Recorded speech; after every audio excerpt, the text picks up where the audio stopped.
Hello students, यदि आप CTET की तैयारी कर रहे हैं और सीटेट पास होना चाहते हैं तो निश्चित तौर पर गणित शिक्षण का यह महत्वपूर्ण बिंदु आपको अवश्य देखने चाहिए। यदि गणित शिक्षण के महत्वपूर्ण बिंदु को यदि पूरी की पूरी आप देखते हैं तो निश्चित तौर पर गणित का जो पैडागोगी शिक्षण होगा वो बहुत ही आसानी से आप बना सकते हैं। जैसे कि यदि हम बात करें, पहला पॉइंट क्या है तो आप देख सकते हैं, गणित प्राथमिक विद्यालय का गणित जो है वो प्राथमिक विद्यालय का गणित पाठ्यक्रम छात्र के प्रतिदिन के अनुभव से संबंधित होना चाहिए।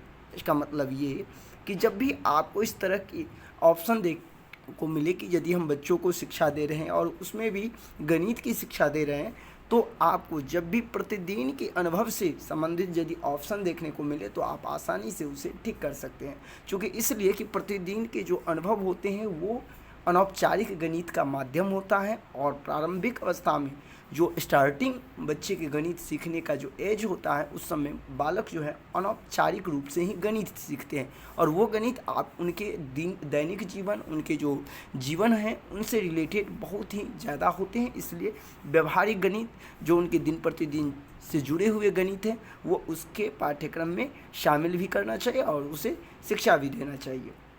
गणित अध्यापन को प्रभावी बनाने के लिए प्रतिदिन के अनुभवों के साथ संबंध स्थापित करना चाहिए। देखिए, गणित के मनोवैज्ञानिकों का ऐसा कहना था कि यदि आप बच्चा का जो दिनचर्या है, वो दैनिक गतिविधि है, उस गतिविधि में गणित को यदि अनौपचारिक रूप से उसके जीवन का हिस्सा बना देंगे, उनके प्रतिदिन के अनुभव का हिस्सा बना देंगे, तो निश्चित तौर पर बच्चे जो है आसानी से गणित सीख लेंगे। अब बात करते हैं कि प्रतिदिन उनके जो जीवन के अनुभव से हम कैसे प्रतिदिन उनके अनुभव से संबंध कैसे स्थापित करेंगे। जैसे यदि हम बात करें, कोई ऐसे बच्चे हैं जो जोड़ घटाव गुणा या जो भी गणित की ये संक्रिया है वो नहीं कर पाते हैं, लेकिन यदि उसे दिनचर्या के कामों को, जैसे कि मान लीजिए कोई वर्क करना, कुछ बाज़ार से लेकर के आना या घर में रखे कोई वस्तु को काउंटिंग करना या मम्मी पापा द्वारा कोई सामान वस्तु संख्या के रूप में उससे मांगा जाना, तो वहाँ क्या होते हैं उन बच्चों से, जैसे कि कोई बच्चे हैं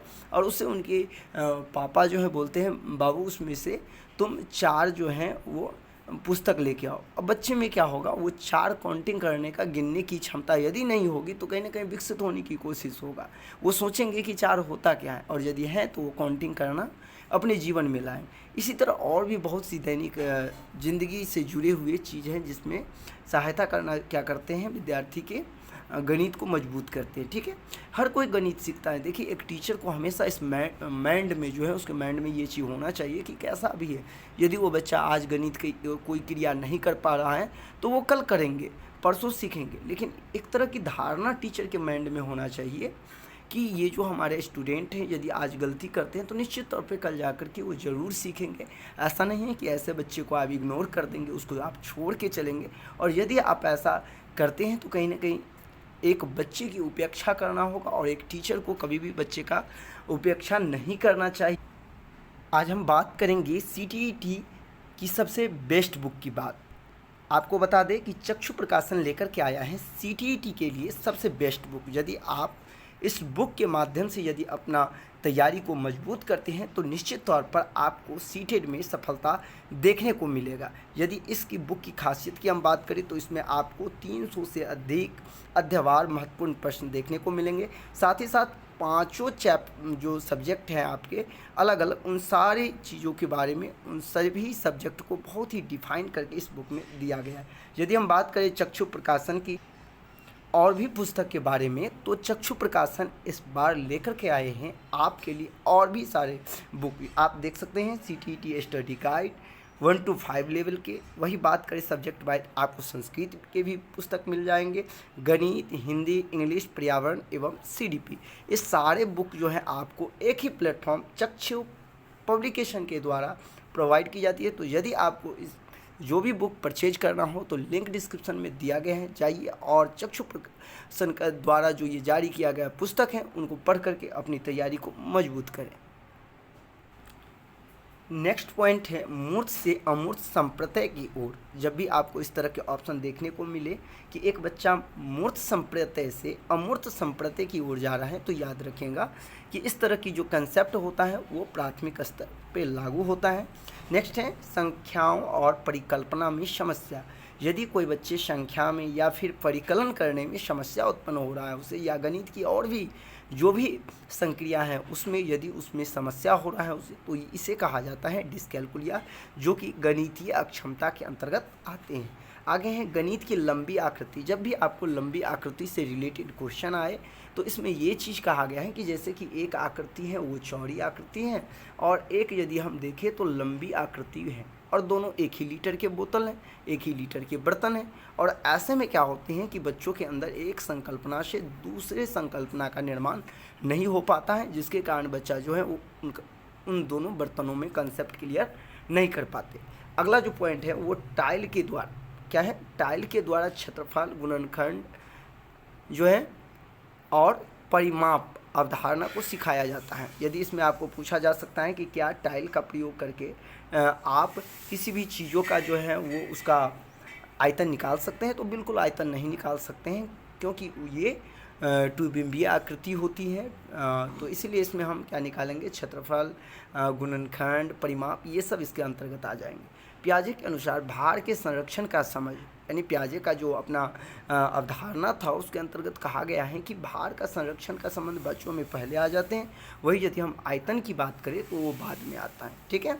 प्राथमिक स्तर पर शिक्षार्थियों को माप का संदर्भ, यदि आप बच्चों को माप पढ़ा रहे हैं ना, तो दो तरह के माप होते हैं, प्रामाणिक माप और अप्रामाणिक माप। तो आप सबसे पहले बच्चों को क्या करें, प्रामाणिक माप कहा जाता है का उपयोग जो होना चाहिए तब जब वो बच्चे अप्रामाणिक माप समझ जाते हैं। अब ये प्रामाणिक माप और अप्रामाणिक माप क्या है, यदि आप किसी भी चीज़ों का मापन यदि ऑथेंटिक रूप से कर रहे हैं, एक नियमबद्ध तरीके से आप कर रहे हैं, तो वो हो गया आपका प्रामाणिक माप। लेकिन किसी भी चीज़ों को एक अनुमान के तौर पर, एक मोटे तौर पर यदि आप उसकी मापन करते हैं तो वो होते हैं अप्रामाणिक। तो बच्चे स्टार्टिंग में क्या करते हैं, किसी चीज़ को मोटे तौर पे, जैसे मान लीजिए वो बच्चे जो है 1 लीटर पानी नहीं समझ पाता है तो उसको वो 1 बोतल, 1 लोटा इस तरह से प्रयोग करते हैं, ठीक ना, एक जो अनुमानित तौर पर। आगे हैं कि गणित ये संरचना का अर्थ, यानी गणितीय जो संरचना है उसका अर्थ क्या है, तो गणितीय संरचना का अर्थ है गणितीय विचारों को समाहित और संगठित करने की क्षमता। ठीक है, क्या करना, गणितीय विचार को समाहित करना और दूसरा संगठित करने की क्षमता। आगे हैं कक्षा 1-2 के गणित शिक्षण और अधिगम के लिए गणित को अन्य विषयों जैसे कि भाषा, कला इत्यादि से समाकलन, समाकलन मतलब जोड़ के पढ़ाना चाहिए। यानी कि जब बच्चों को गणित आप सिखा रहे हैं तो उस समय भाषा और कला के माध्यम से गणित सिखाइए, चूँकि डायरेक्ट जो है 1 क्लास के बच्चे डायरेक्ट गणित नहीं समझ सकते हैं, नहीं यदि उसको रुचि हो सकता है तो उसको भाषा और कला के माध्यम से सिखानी चाहिए। ठीक है। अगला पॉइंट है कि एक संख्या का दशमलव निरूपण करने के लिए, यदि कोई संख्या है, मान लीजिए 15/4 ये संख्या भिन्न संख्या, इसको निरूपण करना है तो स्थानीय मान का ज्ञान होना चाहिए। ठीक है, यदि उसको निरूपित, चाहे जैसे मान लीजिए 15,372 आप बोलते हैं तो इसको हम कैसे बोलते हैं 15,372, हम तो ये भी बोल सकते थे 15,372।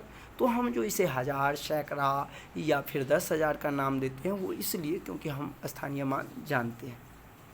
गणित के कुछ मूलभूत जो है संक्रियाएँ हैं, जिसमें पहला है संकलन अर्थात जोड़, दूसरा है व्यकलन मतलब घटाव, और तीसरा है परिकलन मतलब गुना, और फिर परिकलन ही कहा जाता है जो भाग। ये जो 4 हैं वो मूल आधारभूत क्या है, संक्रियाएँ हैं। ठीक है।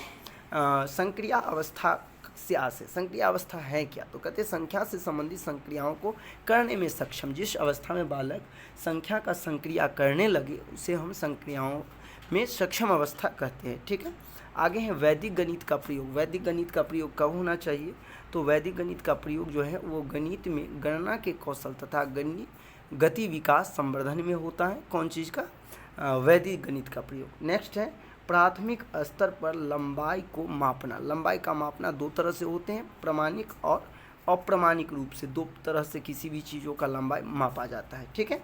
आगे हैं कक्ष में गणितीय भाषा में निपुणता क्रम, यानी कि कौन कौन से भाषा में निपुणता किस क्रम से होता है। तो सबसे पहले रोज़मर्रा की भाषा, बालक जो गणितीय भाषा सीखते हैं वो सबसे पहले रोज़मर्रा जो डेली यूज लैंग्वेज है, जिससे वो प्रतिदिन गणितीय चीज़ों को सुनते हैं। आगे गणितीय करण स्थिति, नेक्स्ट है गणितीय समस्या सोपान की भाषा, और लास्ट में सबसे अंत में होता है प्रतीकात्मक भाषा। तो ये सारे पॉइंट्स जो थे वो गणित से रिलेटेड थे, गणितीय शिक्षण शास्त्र से रिलेटेड थे। यदि ये वीडियो आपको अच्छा लगे तो ज़रूर कमेंट करके बताएं, जिससे कि हम आगे भी आपको गणित शिक्षण की और भी महत्वपूर्ण क्लास लेकर के आप सभी के बीच आते रहे। मिलते हैं नेक्स्ट वीडियो में, अभी के लिए बस इतना ही। बने रहे मेरे इस YouTube channel CTT success classes पे। यदि आप चैनल पर पहली बार विजिट किए हैं तो इस चैनल को सब्सक्राइब अवश्य करें। धन्यवाद।